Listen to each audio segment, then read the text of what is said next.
जय झूलेलाल। मुंहिंजे चैनल सिंध समाज में तव्हां सभिनि जो स्वागत आहे। अॼु पंहिंजी सिंधी मिठड़ी ॿोलीअ में मां तव्हांजे लाइ खणी आई आहियां कारकत महीने जी कथा। लेकिन अगरि तव्हां मुंहिंजे चैनल ते पहिरियों बार आया आहियो त चैनल खे सब्सक्राइब कंदा, पासे में ॾिनल बेल आइकन खे ज़रूरु क्लिक कंदा, जंहिंसां कि तव्हांखे मुंहिंजे नए वीडियो जो नोटिफिकेशन सभिनि खां पहिरीं मिले। त हलो त पाण शुरू था कयूं। अध्याय 6। देव ऋषि नारद चयो त हे राजन, सवेरे उथी ज़रूरी कमनि खां फारिग थी चांवर, चंदन ऐं डब साण खणी के तलाउ या नदी जे किनारे ते वञी जिते को बि मनुष्य न हुजे उते सनानु करण खां पोइ भॻवान विष्णुअ जो स्मरण कर। थोरा तिर, चांवर ऐं डब खणी ओम नमः भगवंते वासुदेवाय जो मंत्र चई देवताउनि खे अर्घ ॾेई भॻवान विष्णुअ जो ध्यानु करे चओ त हे भॻवान, ही मुंहिंजो अर्घ स्वीकार करियो। हे ऋषिकेश, मुंहिंजो तोखे वारो वार नमस्कार आहे। हे देवनि जा देव चतुर्भुज, तव्हांखे मुंहिंजो वारो वार नमस्कार आहे। अहिड़ी तरह भॻवान बद्रीनाथ आश्रम, प्रयाग ऐं वैकुंठ में 2 पद स्थापन कया। ऋषि मुनि, वेद ऐं देव देवताउनि गॾु जनार्दन, हे देवनि जा देव दामोदर भॻवान, मुंहिंजी रक्षा कर। अव्हांखे मुंहिंजो वारो वार नमस्कार। मां पाणीअ में गिड़ा थो। हे हरि, मूं विधि पूर्वक कार्तिक जो सनानु करे विर्त रखियो आहे। हे हरणाकश्यप खे मारण वारा देव, ही मुंहिंजो अर्घ स्वीकार करियो। अहिड़ी तरह व्रत रखंदड़ मनुष्य गंगा, विष्णु, महादेव ऐं सूर्य जो पूॼन करे पाणीअ में गिड़े उन जेॾो पाणीअ में वञी विधि पूर्वक सनानु करे विधवा स्त्री या सन्यासी तुलसीअ जे पाड़ वारी मिटी शरीर खे मले ॿिज, सतही, वाम, दसही, तेरस या उमास तिथियुनि में आंवलनि जे चूर्ण खे मले करे पोइ सनानु करण वक़्तु चवे त हे भक्तनि जा अधिकारी, मूं ते दया कर। जेके देव देवताऊं विष्णु भॻवान जे आज्ञा अनुसार सभु आहिनि उहे मुंहिंजी रक्षा कनि।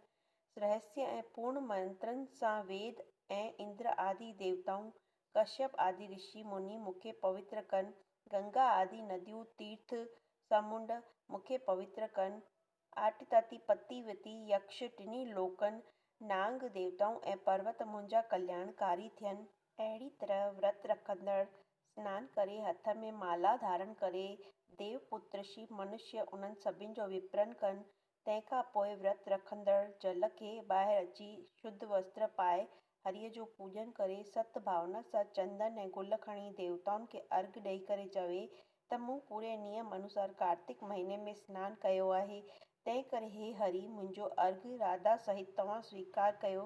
तंहिंखां पोइ व्रत रखंदड़ ब्राह्मण जो पूॼन करे जेकॾहिं पंहिंजो कल्याण चाहे त ब्राह्मण जो कॾहिं बि अपमान न करे, छाकाणि त ब्राह्मण जे मुख में वेद आहिनि, साॼे पेर में भारत जो सभु तीर्थ आहिनि।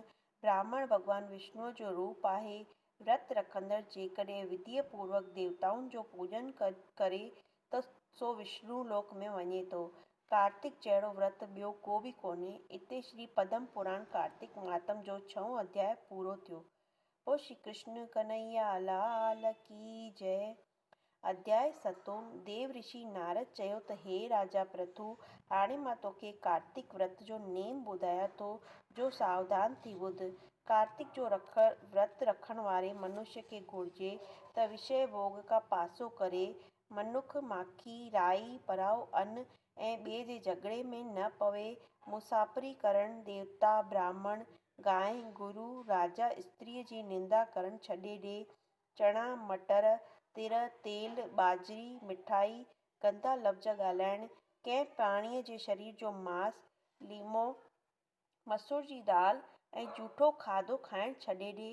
बकरी, मेंह, गांइ खां सवाइ ॿिए जो बि खीरु छॾे ॾे ऐं टामे जे भर्त में कॾहिं बि भुले भुलाए खीरु न विझिजे। तलाउ जे पाणीअ में पंहिंजे लाइ बचायल अन्न छॾे ॾे। व्रत रखंदड़ नरक चोॾस में तेल मखे करे पोइ सनानु करे बाक़ी ॿियनि ॾींहंनि में छॾे ॾे। कद्दू, हिदाड़ो न खाइजे। बदमाश जो संग न करे। रतोमती यानी रजस वारी स्त्रीअ खे छॾे ॾे। सूतकी अन्न 2-3 दफ़ा पकियल ऐं सड़ियल अन्न न खाए। मतिलब त पंहिंजी ताक़त अनुसार भॻवान विष्णुअ खे प्रसन्न करण लाइ अनेक व्रत या उपवास रखे। हिंदाणो, गिदरो, मूरी, नारियल, कद्दू, वाङण परवा तिथि में न खाइजनि। जेकॾहिं उन्हनि शयुनि खे खाइण या छॾणु चाहे त ब्राह्मण खे दान ॾेई भोग लॻाए। मांघ महीने में बि उहो नेम करे। पार ॿोधनी एकादशीअ ॾींहुं सॼी राति हरि कीर्तन ऐं जगरातो करणु घुरिजे। जेकॾहिं अहिड़े नेम सां जेको विर्तु रखे थो तंहिंखे यमदूत बि भॼी पासो था करनि। जीअं हाथीअ का शिंग। विष्णु भॻवान जो हिकु विर्तु बि 100 यज्ञनि जे बराबरि आहे। यज्ञ करण वारो स्वर्ग में रहे थो, पर विर्तु रखण वारो सिधो स्वर्ग में वञे थो। हिन संसार में जेतिरा बि भोग ऐं मोक्ष आहिनि से कार्तिक विर्तु रखण वारे जे शरीर में आहिनि। भॻवान विष्णुअ जो पूॼन करण वारे जे अॻियां भूत प्रेत पिशाच वग़ैरह नथा अचनि। जेको कार्तिक जो विर्तु रखे थो तंहिंखे तीर्थ यात्रा ऐं शेवा आदि सां कहिड़ो प्रयोजन। इते श्री पद्म पुराण कार्तिक मातम जो 7 अध्याय पूरो थियो। बोल श्री कृष्ण कन्हैया लाल की जय। जय झूलेलाल।